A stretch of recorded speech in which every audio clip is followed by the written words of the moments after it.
नमस्कार, जोहार, अभिनंदन। मैं आस्था आप सभी का स्वागत करती हूँ।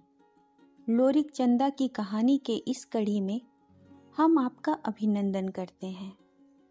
चंदा और लोरिक जब भागकर हरदी जाते हैं तो उनकी मुलाकात राह में महापतिया जुआरी से होती है। वह बहुत ही जुआरी था। वह लोरिक को जुआ खेलने के लिए बाध्य करता है, लेकिन चालाक चंदा महापतिया के बगल में खड़े होकर उसको रिझाती है। इस कारण वह हार जाता है। इसके बाद लोरिक हरदी पहुंचकर वहां के राजा को हराकर उसका राज्य ले लेता है, लेकिन हरदी का राजा कलिंग के राजा की सहायता मांगता है और लोरिक से युद्ध करता है। लोरिक युद्ध में हार जाता है।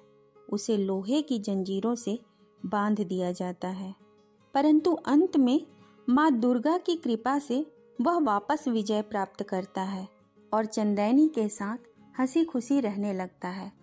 चंदैनी से उसे एक पुत्र प्राप्त होता है। कुछ दिनों बाद लोरिक चंदा और अपने पुत्र के साथ वापस अपनी जन्मभूमि लौट जाता है।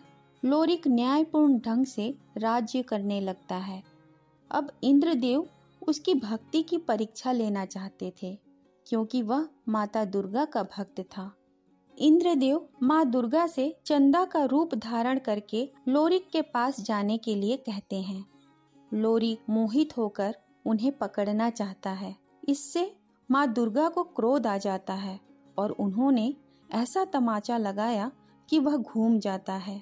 दुख और लज्जा के कारण लोरिक काशी चला जाता है। वह मणिकर्णिका घाट पर पत्थर के रूप में परिवर्तित हो जाता है और इसके साथ ही उसकी यह लीला समाप्त हो जाती है। लोरिक के इतिहास के विषय में कोई निश्चित तथ्य प्राप्त नहीं किया जा सकता। कुछ विद्वानों का अनुमान है कि अहीर प्राचीन अभीरों एवं गुजरों के वंशज थे। उनका उल्लेख रामायण, महाभारत तथा मनुस्मृति में भी किया जाता है। अहीर जाति के लोग समस्त भारत में मिलते हैं। 8वीं शताब्दी में गुजरात में जब कट्टी जाति का आगमन हुआ था, उस समय ताप्ती तथा देवगढ़ के बीच के भाग को अभीर प्रदेश कहा जाता था।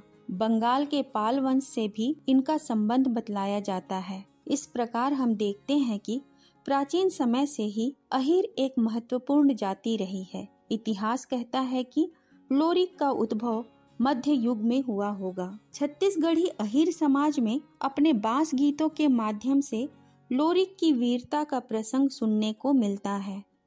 आल्हा गाने वाले भी लोरिकायन के रूप में ढोलक, मंजीरा, तंबूरा, एकतारा, करताल के साथ लोरिक प्रसंगों को गाते हैं। जहाँ रामायण के 12 खंड हैं, वहीं लोरिकायन के 14 खंड हैं, अर्थात यह रामायण से भी बड़ा है। वर्तमान में यह विलुप्ति के कगार में है और जहाँ थोड़ा बहुत कुछ गायन, नृत्य, अभिनय बचा हुआ है, वहाँ इसका विकृत और आडंबर रूप देखने को मिलता है। हम कला साहित्यों को संग्रहित करते हैं। ये हमारी सांस्कृतिक धरोहर है, जिसे आने वाली जनरेशन के लिए बचाना जरूरी है।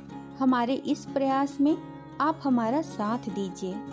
अगर आप कुछ ऐसी ही अनोखी कथा, साहित्यों एवं कलाओं के बारे में जानते हैं तो हमें मेल कीजिए। हमारे सहगामी बनिए। धन्यवाद।